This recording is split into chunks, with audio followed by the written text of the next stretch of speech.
आज यूपी के लिए बड़ा दिन है। मंत्रिमंडल विस्तार हो रहा है। बात करने के लिए आरएलडी विधायक अनिल कुमार जी मौजूद हैं।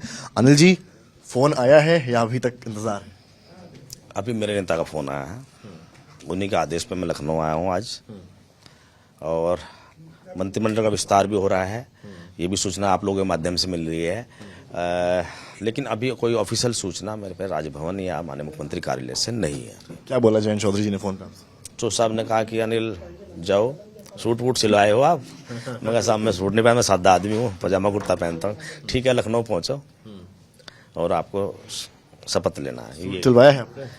मैं तो पजामा कुर्ता पहनने वाला आदमी। अभी देखो लोअर टी शर्ट में आप लोग कर रहे हो फिलहाल। तो कितनी बड़ी जिम्मेदारी पार्टी विश्वास कर रही है, इसको लेकर क्या कहेंगे? देखो किसी को लखनऊ नहीं भेजा गया? इस बात को तो मैं, मेरे पास कोई शब्द नहीं है। मैं जिन शब्दों से आदरणीय जयंत चौधरी जी का धन्यवाद करूं, जब उन्होंने मुझे फोन किया था, मेरी आंखें और मेरा दिल भी नम था कि मैं किन शब्दों में उनका आभार व्यक्त करूं। मुझे एक छोटे से कार्यकर्ता को उन्होंने इतनी बड़ी जिम्मेदारी दी है। मैं खुद नहीं मान रहा था कि मुझे मौका मिलने वाला है, ना मेरा कहीं का नाम था ना कुछ था। अब उन्होंने मुझ पर विश्वास किया। मैं तो इतना विश्वास दिला सकता हूं आपके माध्यम से, उनकी हर उम्मीद और हर अपेक्षा, जिस उम्मीद के साथ में वो मुझे जिम्मेदारी सौंपने जा रहे हैं, उस जिम्मेदारी पर पूरा ईमानदार निष्ठा से खरा उतरने की पूरी कोशिश करूंगा। जयंत चौधरी को और आप सभी को घेरा गया उस वक्त, जिस वक्त आप लोगों ने समाजवादी पार्टी का साथ छोड़कर एनडीए का दामन थामा। कहा गया कि 8 सीटें मिल रही थी, यहाँ 2 में ही मान गए। 2 का 8 का सवाल नहीं है। सवाल होता है आपस में कोऑर्डिनेशन है या नहीं है। मेन बात यह थी, कहीं ना कहीं कोऑर्डिनेशन की कमी रही है, तब जाके तो ये मामला हुआ है अलग। और आज ये तो राष्ट्रीय लोकदल एक बहुत मजबूत धुरी है पश्चिम उत्तर प्रदेश की। पहले हम लोग समाजवादी पार्टी के साथ में समाजवादी पार्टी को मजबूत करने का काम किया। समाजवादी पार्टी का जो वोट बैंक है उसने हमें मजबूत करने का काम किया।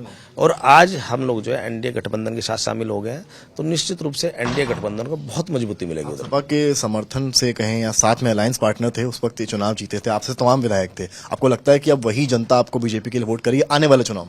देखो, विधायक जो होता है ना, ऐसा नहीं है जितने लोग उसको वोट करते हैं उन्हीं का विधायक नहीं होता। विधानसभा में जितने भी लोग होते हैं उन सबका विधायक होता है।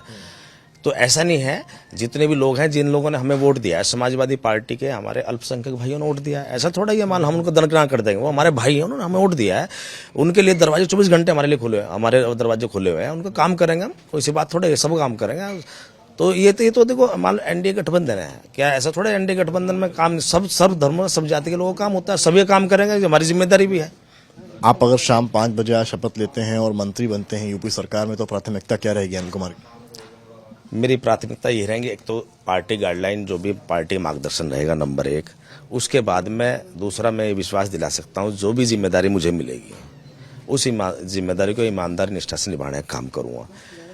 प्रदेश के तमाम जो वंचित वर्ग के लोग हैं, जो मेरे अपने वर्ग के लोग हैं, मेरे अपने समाज के लोग हैं, मुझसे जुड़े लोग हैं, पार्टी के लोग हैं, उनकी उम्मीद और अपेक्षाएं जो मुझसे हैं, अगर मैं कल को मान लो 5 बजे मेरी शपथ होती है, तो मैं उनकी उम्मीद पर खरा उतरा, ये मेरी पूरी कोशिश रहेगी। मेरा आखिरी सवाल, जयंत ने आपसे क्या कुछ कहा है इसके अलावा?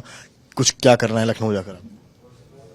और लखनऊ जाके कहा मुझे, तो मैंने बताया तो आपको, उनका लखनऊ पहुंची आपको शपथ लेनी है, ये कहा मुझे। तो बस हाँ, बाकी ऑफिशियल सूचना मेरे पास अभी कुछ नहीं है। चलिए, बहुत शुभकामनाएं आपको। तो ये थे हमारे साथ अनिल कुमार, और सीधा कहा है जयंत चौधरी का फोन आया, उन्होंने कहा आपको शपथ लेनी है, लखनऊ पहुंचिए, सूट सिलवाइए। कैमरामैन संजय के साथ समर्थ श्रीवास्तव, लखनऊ आज तक।